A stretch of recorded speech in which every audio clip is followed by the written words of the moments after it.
ఓం శ్రీ కృష్ణ జగద్గురు పరబ్రహ్మణే నమః. ఓం నమో శ్రీ వేదవ్యాసాయ నమః.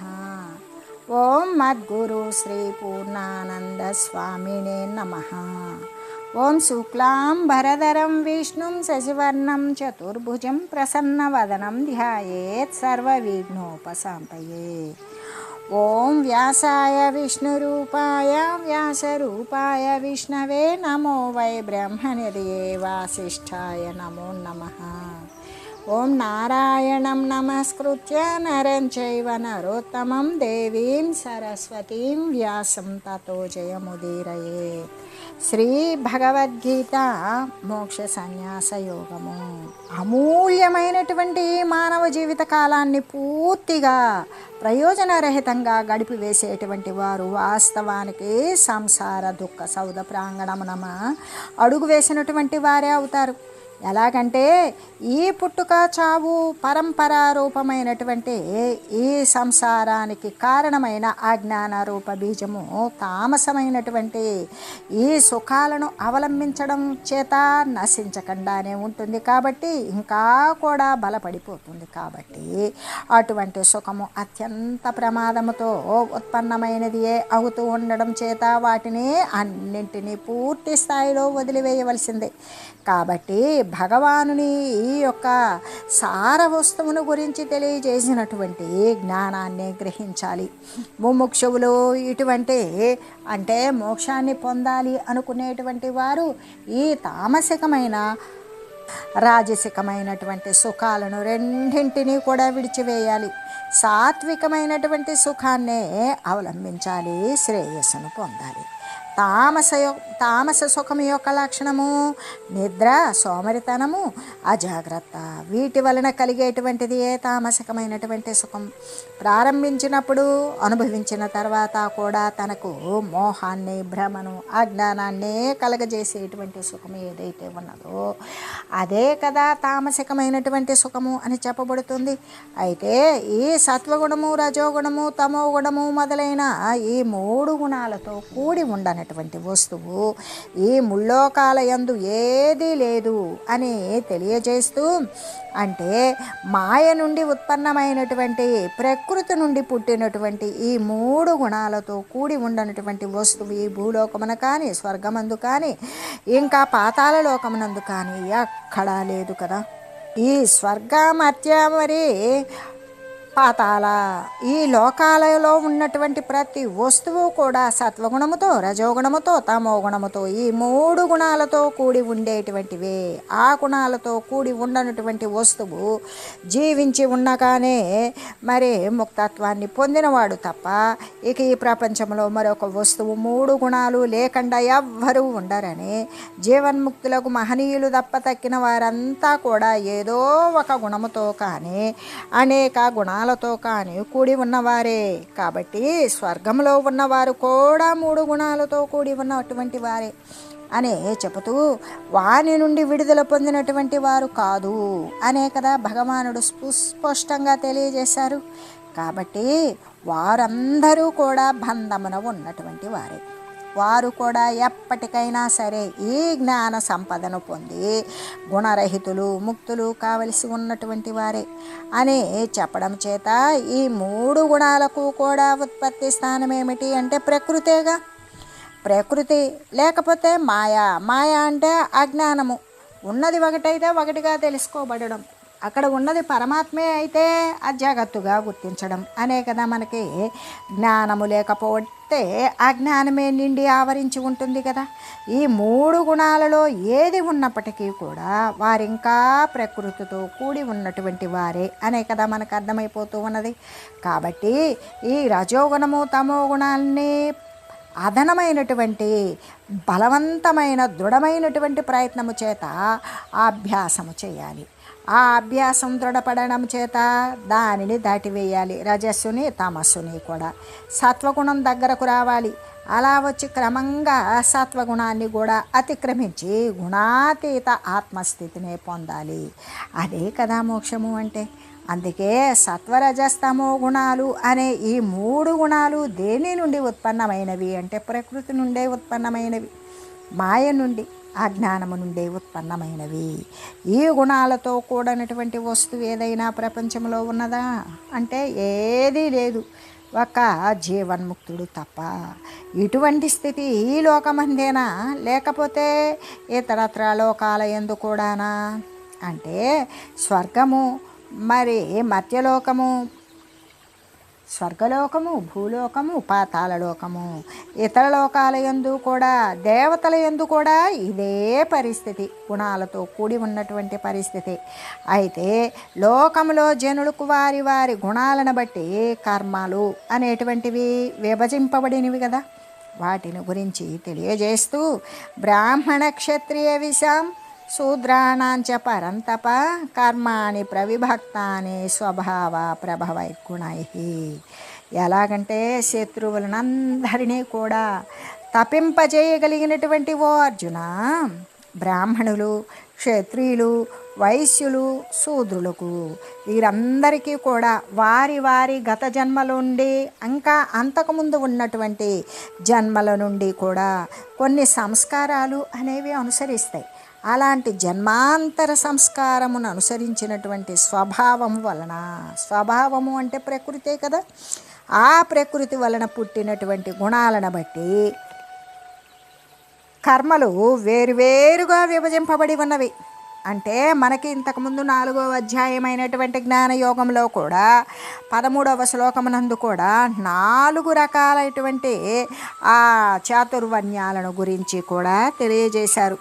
వారి వారి గుణాలను బట్టి కూడా చాతుర్వర్ణ్యం మయా సృష్టం గుణకర్మ విభాగశః అనేటువంటి దానిని గురించి ఈ శ్లోకం ద్వారా తెలియజేశారు కదా. అంటే వారి వారి యొక్క అనుసరించేటువంటి గుణాలను బట్టి కర్మలను బట్టి కూడా సృష్టించబడతారు అనే భగవానుడైనటువంటి పరమాత్మ ఇంతకుముందే చెప్పున్నారు. ఇప్పుడు కూడా అదే భావాన్ని వ్యక్తీకరిస్తూ ఉన్నారు. అంటే వారి యొక్క జన్మాంతర సంస్కారం వలన మరి ఏర్పడినటువంటి గుణాలనే కదా అనుసరించాలి. అలా అనుసరించినప్పుడు మాత్రమే ఆ కర్మలు అనేవి ప్రవర్తిల్లుతాయి. ఆ కర్మలను వాటిని కూడా అనుసరించి ఆ యొక్క వర్ణాలు అనేవి విభజింపబడినవి అనే కదా తెలియజేస్తూ ఉన్నారు. అంటే దీనిని బట్టి పుట్టుకతోనే జాతి ఏర్పడడం లేదని, వారి వారి గుణాలను బట్టియే వారి యొక్క పుట్టుక కానీ వారు చేసేటువంటి కర్మ కానీ ఏర్పడుతూ ఉన్నవి అని కదా స్పష్టమవుతూ ఉన్నది.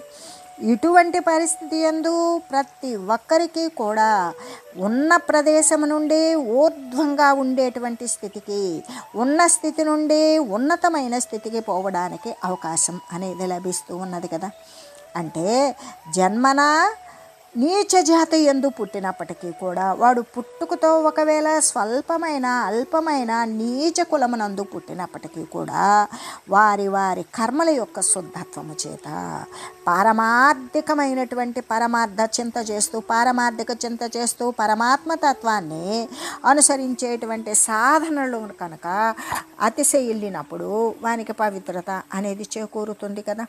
ఆ చేకూరబడినటువంటి పవిత్రత చేత, అధికమైనటువంటి సాధన చేత పవిత్రత అనేది చేకూరితే ఆ అధికమైనటువంటి పవిత్రత చేత వారు ఉత్తమమైనటువంటి వర్ణస్థులుగానే తయారు కావచ్చు. ఈ ప్రకారంగా సర్వులకు కూడా ఆధ్యాత్మిక ఉన్నత శిఖరాలను అధిరోహించడానికి అవకాశాలు కల్పించడం గీత యొక్క ఒకానొక విశిష్టతే అయ్యున్నది కదా. జనులు ఎప్పుడూ కూడా ఏం చేస్తారు, స్థూల దృష్టినే చూస్తూ ఉంటారు. అయితే అటువంటి ఆత్మజ్ఞానం కలిగినటువంటి వారు ఆధ్యాత్మిక ఉన్నత శిఖరాలను అధిరోహించడానికి అవకాశాలు కలిసి వచ్చినటువంటి వారు ఎలాగంటే స్థూల దృష్టిని విడనాడతారు, సూక్ష్మమైనటువంటి దృష్టిని అభివృద్ధి చేసుకుంటారు. భౌతికమైనటువంటి దృష్టిని ఎలాగంటే ఆత్మదృష్టిగా అలవాటు చేసుకోవాలి. దేహ భావనను వదిలివేయాలి, బ్రహ్మ భావనను మాత్రమే అభివృద్ధి చేసుకోవాలి. అలాంటి యొక్క అంటే పారమార్థికమైనటువంటి కర్మల యొక్క శుద్ధత్వము చేత పారమార్థిక సాధనలు అనేటువంటిది అతిశయించడం ద్వారా మరి వానికి పవిత్రత అనేటువంటిది అంకురిస్తుంది. ఆ పవిత్రత చేతనే ఉత్తమ వర్ణస్థులుగా తయారు కావచ్చు.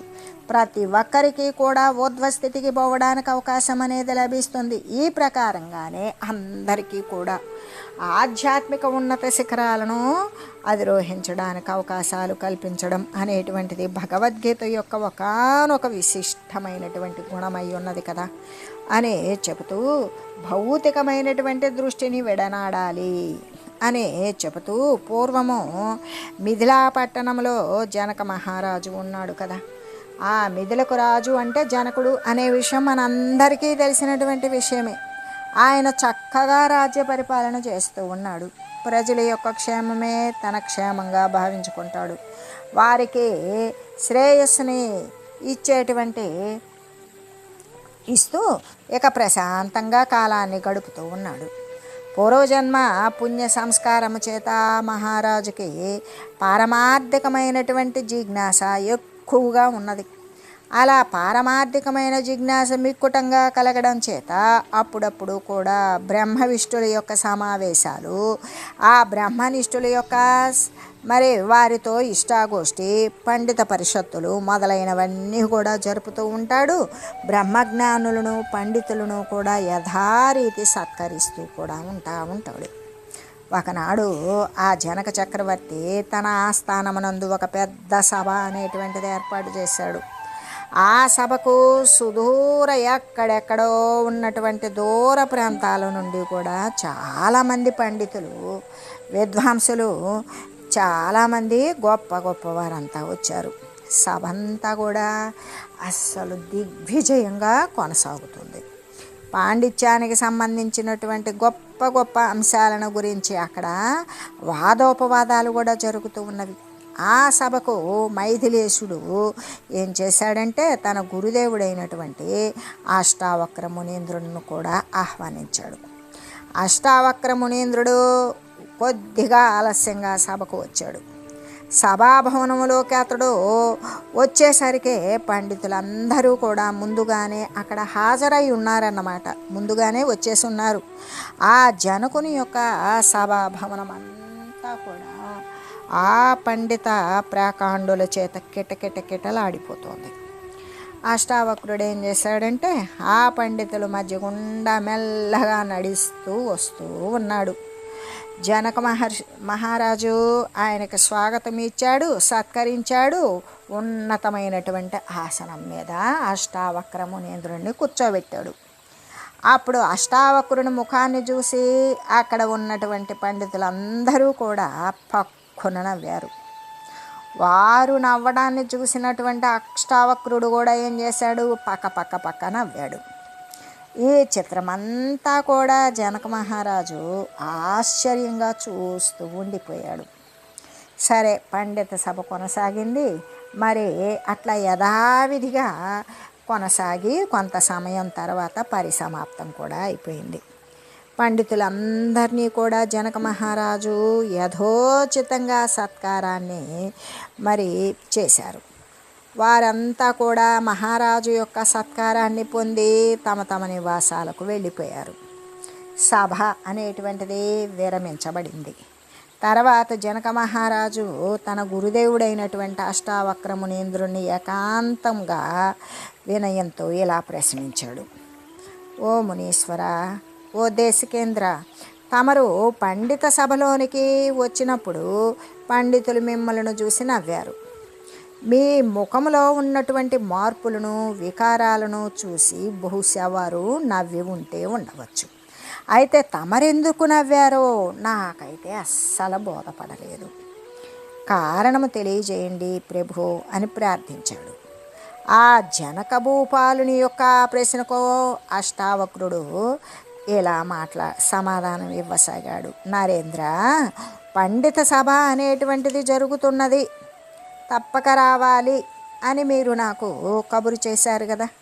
తీరా సభలోకి వచ్చినాక అడుగుపెట్టగానే ఇది నాకు పండిత సభలాగా అనిపించలా, చర్మకారుల యొక్క సమావేశము అని తెలుసుకొని నవ్వు ఆపుకోలేకపోయాను. ఆ మాటల్ని వినగానే జనకుడు, మహాత్మా, సభలోని వారంతా కూడా శాస్త్రజ్ఞానంలో గొప్ప దిగ్ధండులు, ప్రకాండ పండితులు, విద్యా వైదుష్యం కూడా కలిగిన వారు, బహుభాషా ప్రవీణులు, నిరంతరము వేదాధ్యయనశీలురు, వేదాంత శాస్త్ర కుశలురు అయి ఉన్నారు కదా. వారు చర్మకారులు అని తమరెందుకు భావించారు అని అడిగారు. ఆ జనక మహారాజు యొక్క ప్రశ్నను పురస్కరించుకొని గురుదేవుడైనటువంటి అష్టావక్ర మునీంద్రుడు ఎలా సమాధానం చెప్పసాగాడు. భూపాల, ఎంత పాండిత్యం ఉన్నప్పటికీ కూడా అనుభవం లేదనుకో, అది మానవుణ్ణి కళ్ళ తెరుచుతుందా? లేదు కదా. మీరు ఏర్పాటు చేసిన పండిత పరిషత్తులో పాల్గొనినటువంటి విద్వాంసులు నా భౌతికమైనటువంటి దేహాన్నే కదా చూసి నవ్వారు. జడమైనటువంటి దేహాన్ని చూడగలిగారే కానీ దేహం లోపల వెలుగుతూ ఉన్నటువంటి ఆత్మను చూడలేకపోయారు. వారిది భౌతికమైనటువంటి దృష్టే కానీ ఆధ్యాత్మిక దృష్టి కాదు కదా, స్థూల దృష్టి కూడా కాదు. శవసదృశమకు ఈ దేహాన్ని, జడప్రాయమైన ఈ దేహాన్ని వారు చూస్తూ ఉన్నారే కానీ శివస్వరూపముకు ఆత్మను కాదు. వారిది బాహ్య దృష్టి మాత్రమే కానీ అంతర్దృష్టి కాదు కదా. చెప్పులను కుట్టువారు కానీ చర్మకారులు కానీ ఒక వ్యక్తిని చూసినప్పుడు వారి చెప్పులనే చూస్తారు, చర్మాన్నే చూస్తూ ఉంటారు. కాబట్టి ఓ రాజా, మీరు ఏర్పాటు చేసిన పండిత సభలోని పండితులు గొప్ప విద్యా వైదుష్యము కలవారై ఉన్నప్పటికీ కూడా వారి దృష్టి చర్మము పైననే ప్రసరించింది. అలా ప్రసరించడం చేతనే చర్మకారులు అని నేను చెప్పాను. ఏనాడు వారు సూక్ష్మ దృష్టిని, ఆత్మదృష్టిని పెంపొందించుకుంటారో ఆనాడే వారు వాస్తవానికి పండితులు అని చెప్పబడడానికి యోగ్యులవుతారు. కానీ అంతకుముందైతే కాదు కదా. ఆత్మజ్ఞానమే నిజమైనటువంటి పాండిత్యము. కాబట్టి ఓ రాజా, పండితులైనటువంటి వారు కేవలము శాస్త్ర పాండిత్యమే కాదు, ఆత్మ యొక్క అనుభూతిని, దైవం యొక్క దృష్టిని లెస్సగా అలవాటు చేసుకోవాలి కదా. అప్పుడే కదా మానవ జన్మ అనేటువంటిది సార్థకం కాగలుగుతుంది. అష్టావక్రుని యొక్క భావగర్భితములైనటువంటి ఆ మాటలను విని జనక మహారాజు సంతుష్టాంతరంగుడే అయ్యాడు కదా. అందుకే జనులు ఎప్పుడూ కూడా స్థూల దృష్టిని వదిలివేయాలి, సూక్ష్మ దృష్టినే పెంపొందించుకోవాలి. భౌతికమైన దృష్టిని వదిలివేసి ఆత్మదృష్టినే అలవాటు చేసుకోవాలి కదా. దేహభావనను వదిలివేయాలి, బ్రహ్మభావననే అభివృద్ధి పరుచుకోవాలి. అలా అభివృద్ధి పడినప్పుడు మాత్రమే ప్రతి ఒక్కరికి కూడా ఊర్ధ్వమైనటువంటి ఆ ఉన్నతమైన అధిష్టాన వస్తువును పొందడం కోసం, ఊర్ధ్వస్థితికి వెళ్ళడం కోసం అవకాశం అనేది లభిస్తూ ఉంటుంది. అయితే వాడు శారీరకపరమైనటువంటి స్వల్పమైన నీచ జాతి యందు ఉత్పన్నమైనప్పటికీ కూడా తమ తమ కర్మల యొక్క శుద్ధత్వము చేత, పవిత్రీకరించినటువంటి కర్మలు అనుసరించడం చేత, పారమార్థికమైనటువంటి సాధనాతిశయము చేత ఇక ఉత్తమమైనటువంటి వర్ణస్థులుగా పవిత్రత చేత మాత్రమే తయారు కావచ్చు. ఈ ప్రకారంగానే సర్వులకు కూడా ఆధ్యాత్మిక ఉన్నత శిఖరాలను అధిరోహించడానికి అవకాశాలు కల్పించడం అనేటువంటిది ఈ భగవద్గీత యొక్క ఒకానొక విశిష్టత అయ్యున్నది. అంటే బ్రాహ్మణాది వర్ణాలు దేని చేత ఏర్పడినవి? బ్రాహ్మణులు, క్షత్రియులు, వైశ్యులు, శూద్రులు అనబడేటువంటి 4 వర్ణాలు కూడా ఎవరి చేత ఎట్లా ఏర్పడినవి అంటే వారి వారి గుణాల చేతనే ఈ యొక్క వర్ణములు అనేవి ఏర్పడినవి. ఈ 4 వర్ణాల వారికి కూడా కర్మలు ఏ ప్రకారంగా విభజింపబడినవి అంటే జన్మాంతర సంస్కారాన్ని అనుసరించిన స్వభావము వలననే. వారు గత జన్మలో వారు మోసుకొని వచ్చినటువంటి వారి యొక్క కర్మ ఫలితాల యొక్క గుణాల యొక్క వాసనల ద్వారా ఆ వాసనలు కోరికలే సంస్కారాలుగా అయ్యి ఆ జన్మాంతర సంస్కారాన్ని అనుసరించినటువంటి స్వభావము రీత్యానే పుట్టినటువంటి గుణాలను బట్టి ఆయా కర్మలు వారికి విభజింపబడుతూ ఉన్నవి. పుట్టుక చేతనే జాతి ఏర్పడిందా అంటే కాదు కదా. వారి వారి అనుసరించేటువంటి కర్మల చేతనే జాతి అనేది ఏర్పడింది. అలాగా స్వభావము వలన కలిగేటువంటి ఆయా కర్మలను తెలియజేస్తూ శమో దమస్తపశౌచం క్షాంతిరార్జవమేవచ జ్ఞానం విజ్ఞానమాస్తిక్యం బ్రాహ్మం కర్మ స్వభావజం. ఎలాగంటే అంతరేంద్రియ నిగ్రహము, ఇంకా బాహ్యేంద్రియ నిగ్రహము, తపస్సు, శుచిత్వము, రుజుమార్గవర్తనము, శాస్త్రజ్ఞానము, అనుభవ జ్ఞానము, దైవమునందు, గురువునందు, శాస్త్రమునందు నమ్మకము కలిగి ఉండడం అనేటువంటివి ఏవైతే ఉన్నవో అవన్నీ కూడా స్వభావము వలన వారికి సహజముగానే పుట్టినటువంటి బ్రాహ్మణ కర్మ అయి ఉన్నది అని చెబుతూ అంతరేంద్రియ నిగ్రహం. అంతరేంద్రియ నిగ్రహము అంటే మనోనిగ్రహం. మనసు, బుద్ధి, చిత్తము, అహంకారము, ఈ నాలుగే కదా అంతఃకరణ చతుష్టయము అని చెప్పబడేది. ఇక్కడ నాలుగింటికి ముందు ఎవడున్నాడు అంటే జ్ఞాత.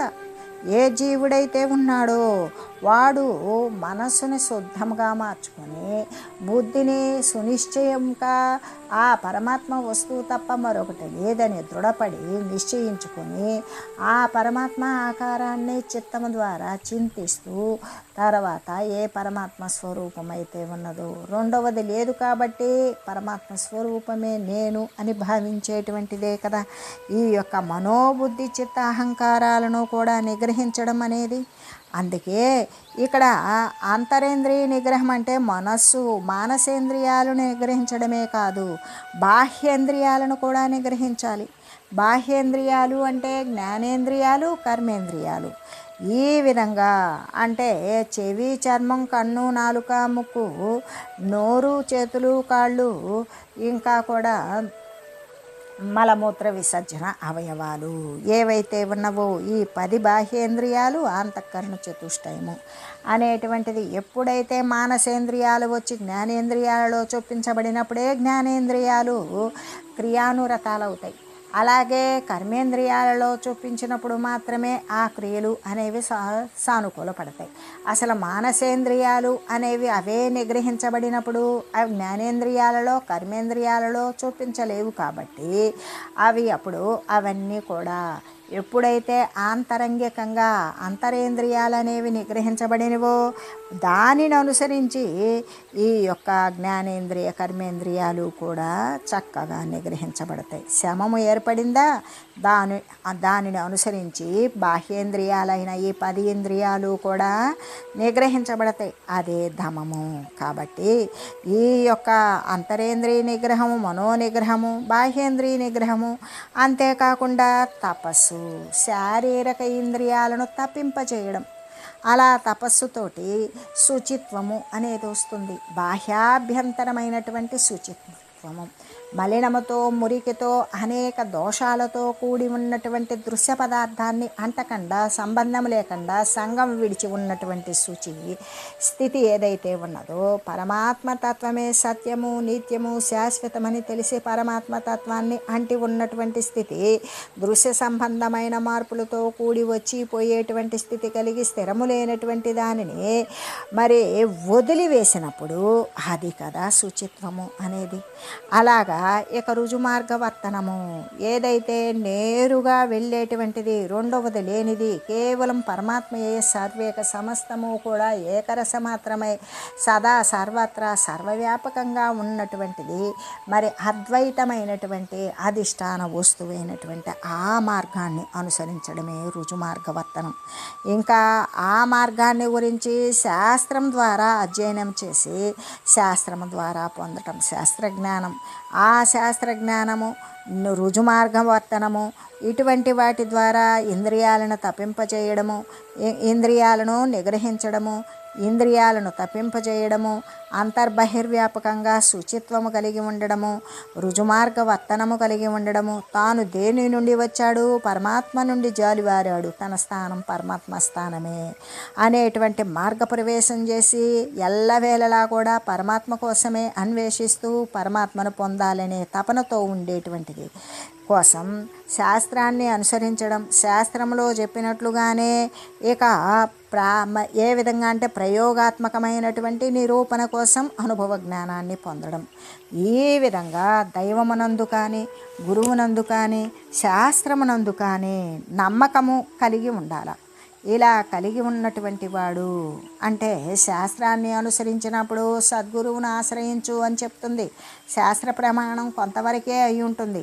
సద్గురువును ఆశ్రయించినప్పుడు ఆ యొక్క పాదచరణాశ్రయము చేత, ఆ సద్గురువుని యొక్క అనుగ్రహ భాష్యము చేత వానికి జ్ఞానము అనేది కలుగుతుంది. అలా కలగడం ద్వారా ఏమవుతుంది, అప్పుడు దైవం ఇది అని గురువు యొక్క జ్ఞానబోధ ద్వారా వానికి అర్థమవుతుంది. అంటే ఆ దైవస్వరూపమే ఈ జీవస్వరూపం, జీవత్వం నశించిందా, దైవం నువ్వే అయి ఉంటావు అని గురువు బోధించినటువంటి ప్రకారంగానే ఈ అనుభవ జ్ఞానము అనేటువంటిది వానికి తటస్థపడుతుంది. ఆ విధంగా వాని యొక్క ఎలాగంటే అంతరేంద్రియ నిగ్రహము, బాహ్యేంద్రియ నిగ్రహము, తపస్సు, శుచిత్వము, రుజుమార్గవర్తనము, శాస్త్రజ్ఞానము, అనుభవ జ్ఞానము, దైవమందు, గురువునందు, శాస్త్రమందు కూడా నమ్మకం కలిగి ఉండడము అనేవి ఏవైతే ఉన్నావో ఈ స్వభావాలు మొత్తం కూడా ఎవరైతే కలిగి ఉంటారో అదే కదా బ్రాహ్మణ కర్మ అయి ఉంటుంది. ఎందుకు, సర్వేక సమస్తం కూడా మరి బ్రహ్మస్వరూపమే అయి ఉన్నది అని తెలిసినటువంటి వాడే వాస్తవానికి బ్రాహ్మణుడు అని తెలియజెబుతూ, ఓం మంగళం పావన గీతా మాతా, జయ మంగళం భక్త జనావని బంధ విమోచని, భవభయహారిణి భవ్యదాయిని మంగళం.